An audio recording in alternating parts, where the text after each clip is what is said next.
মুরগি লড়াই, মোরগ লড়াই। ওই বাড়িতে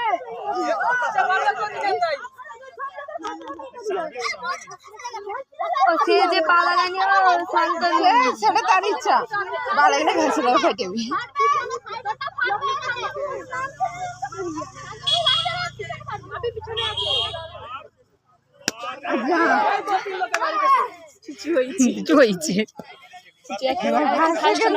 সেকেন্ড হয়েছে সেটা দু লোক তার অপু গেল রে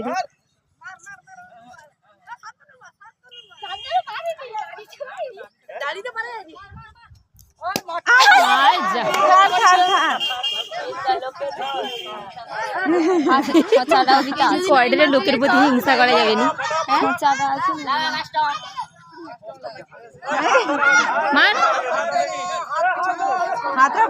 হাত যদি পিছনেই রাখে তাহলে সে আগে কি করে শুধু পা দিয়ে কি সম্ভব? আবার একটা পা উঠি রাখছে যে হাত নেই লাগিয়ে সে যাবে কি করে তার কাছ পর্যন্ত? চল যা চল যা চলি যা খাই